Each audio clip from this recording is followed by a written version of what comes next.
I am Paul. And I'm Peter. Welcome to the Twin Perspective. I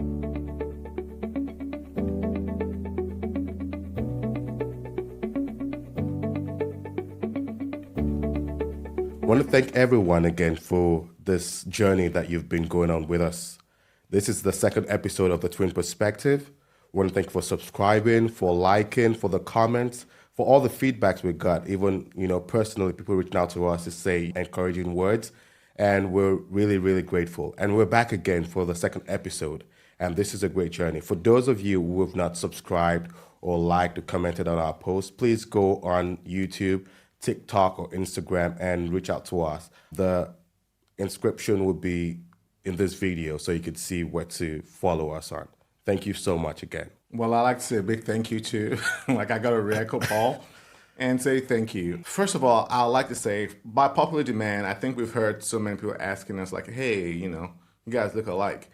I don't think we look alike though, but people say we do look alike, and they asked, has there been a situation whereby you've been, mistaken for one another? So I'd like to share a story of just what happened before we dive into the topic for today. Okay. And you know the story already. So this was a long time ago when Paul was still practicing. I went to the hospital to go visit him. And while I was waiting for him at the waiting room, I don't know what happened. I think maybe it was an accident or something happened. Yeah. And they saw me standing there and they pulled me to push a stretcher. And I'm pushing this stretcher like, oh my God, I felt like I was in Grey's Anatomy or something.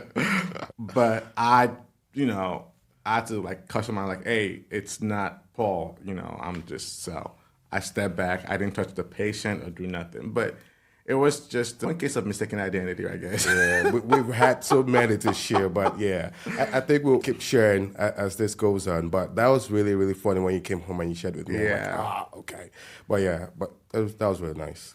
Anyway, so moving on to the topic for today. Someone's asking us to talk about professionalism, and is that a code word for keep quiet, keep silent? And I know we've all heard the word professionalism, or people just say it, keep it professional, just stay professional. So now we want to talk about it in our own personal experiences. What does that mean to you? Is it more like a man in a suit or a lady in a, what does that mean? It's a good question, and I would reflect back on the time I wanted to talk to someone to study nursing. Okay. And I said, nursing is a good profession. I think it's something you should pursue. And the response I got was, I'm not sure I want to study nursing. And I'm like, well, that's okay, but why don't you want to study nursing? And she goes, they're not professional. I'm like, explain that. Well, I don't like the scrub. I like to wear a suit because wearing a suit makes me feel professional than wearing a scrub or uniform. And I said, okay. And that took me aback a bit. I'm like, okay, this is new to me because I was not sure at the time that professionalism meant, what you were wearing to some people's perspective. And I think discussing this from both sides to see how professionalism or what it means to both of us would be very nice to say. So how do you see it from your own side? Well, first of all, I'll say you didn't answer my question. Oh, what was your question? But we're going to move forward. I was asking you what it means to you. Okay. Oh, sorry about that. All right. Well, I was not professional about that.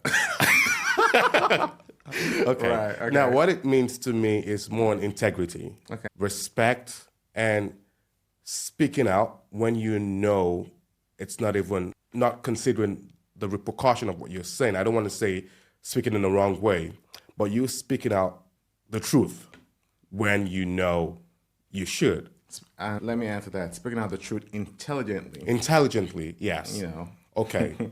Intelligently. You could blow up. You're still speaking out, but you're not doing it in a way that is intelligent or smart, or I think also realizing the environment where you are. You're just not respecting yourself, but you're also respecting people around you, the building you're in, and the environment. Okay. I'll say that I've been told before, oh, you got to very professional today, at work. And we see so many people, and this is just in our walks of lives, and you're like, how did they get that job? Because they're not staying professional in that job that they are. And it's not just about you as an individual, it's all about you respecting yourself, respecting the company, because you're not out up with this. When you're working for someone, you embody what the company stands for. Absolutely. The core values of the company also falls on you, and that should be displayed out in your actions and your words. True. However, though, we still want to talk about, like, is this still because I'm embodying what my company stands for? Does that mean that I should keep quiet and not talk? I would say this, okay, because again, I lived in Nigeria for a very long time. Okay. Yeah. So I'll look at how we've actually, I don't want to use the word misconstrued, professionalism and respect. Okay. In terms of if your work and you even saying the truth, but because a senior colleague said something different and you want to correct that narrative to say, oh, no, I don't think it should be this way. You're being disrespectful, and that means you're not being professional in that context. So are you taking this back home to Nigeria? Well, I'll take it back home first because that's my background. Okay. Well, taking it back home, I didn't feel like some things were professional when I worked back, because some co-workers that you work with, probably they're older than you and they know you're younger. Yeah. Some people want you to call them auntie or uncle. You can't call them by name. Yes. Because they feel like they're older. That's not being professional. That's just being traditionalist. So that's a difference again. Yes, it is. Because I feel like now you bring in your cultural perspective and into the workplace, which shouldn't be. I don't fully agree. Okay. I don't fully agree. Yeah. Because I feel culture is part of the company's embodiment. You cannot remove culture from. So speaking, let me explain. Okay. So I've been privileged to work in different countries, right? And I'll use Dubai for example. Okay, there's a culture there. You need to respect the culture. Correct. Because I'm not from there doesn't mean I should not respect the culture. Correct. So if I'm going to work in a place and they have a culture, being professional also means respecting that culture. Because I wouldn't say because I'm professional, I would disregard that culture.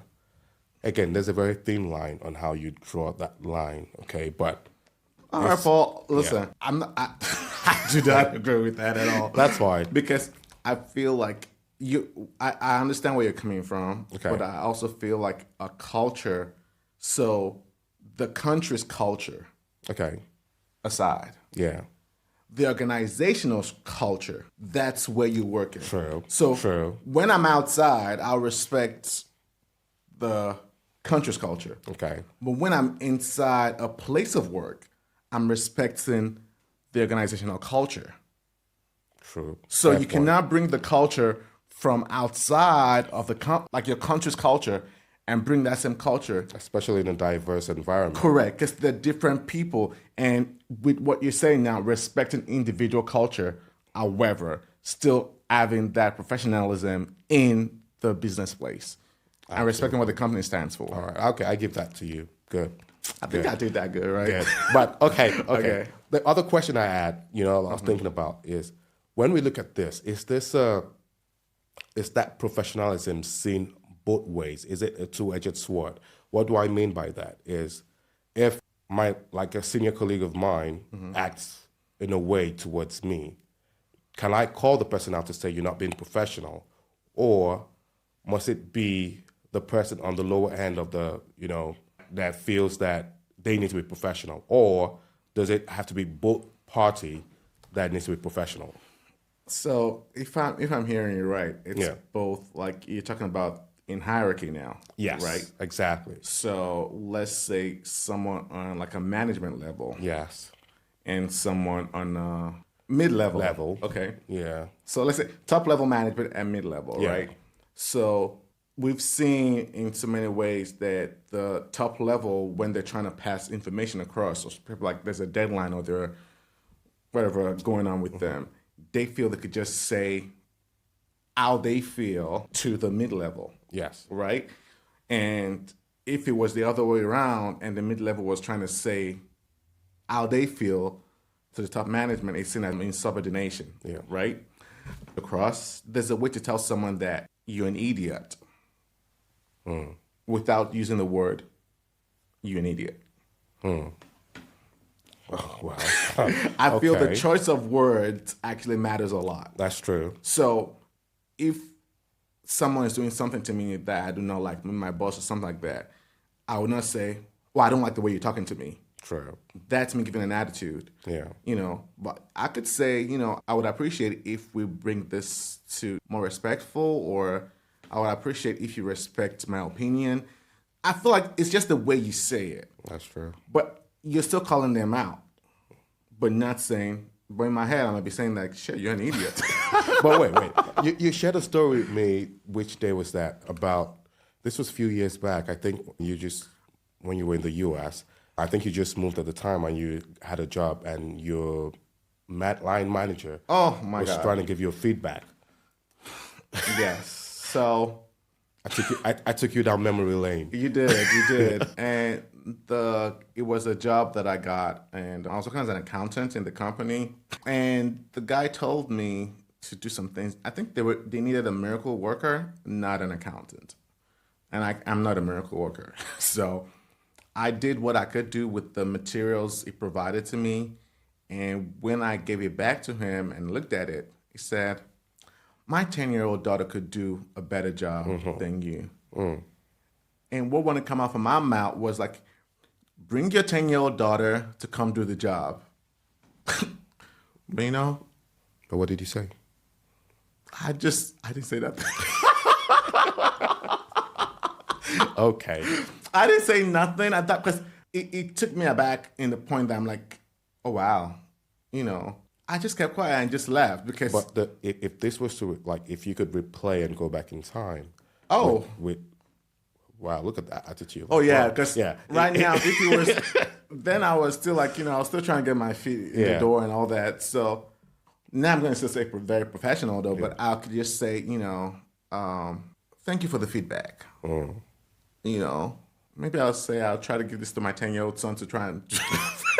No, that's been sarcastic. So if we want to bring this back to, answering some of the questions in terms of people who are struggling with this at work, in terms of from your hospital, people in the hospital, or, maybe people working in corporate jobs, is this professionalism thing overemphasized? Because is it a way or a code of, them telling you, you don't have to talk, you need to keep quiet to stay professional? How does this apply to your job, for example? So I'll say, I'll take it back to nursing and to the, we have patients that come in and, just generally, though, you could experience, a random patient come in and probably rude, or, a coworker say something to you. I think the part where it distinguishes you from you being a professional and being a rugrat or someone, is how you accept that information. Because sometimes people pass information, what they say may be the truth, but probably in a bad way. So I'm still receptive, but I'm like, okay, I'm not going to pull my shirt off and just fight. I could caution a patient and say, hey, we don't talk like that here. I'm here to help you. Make them realize something, because some people just need education. I feel like a lot of people act based on ignorance because they're not knowledgeable to the part of, this is not a place we talk like that. So you got to it's a full cycle. Take them back. However, I still understand that this could go on in everywhere, just not even hospitals. But would you want, what's this thing called now? I'm not trying to call anyone out. We millennials grew up in a way that especially from the Nigerian background, when an adult or someone says, you don't speak back. I can't imagine telling someone older than me or my uncle, I don't like what you said, or that's disrespectful, man. Then if they even ask you, did I say it wrong?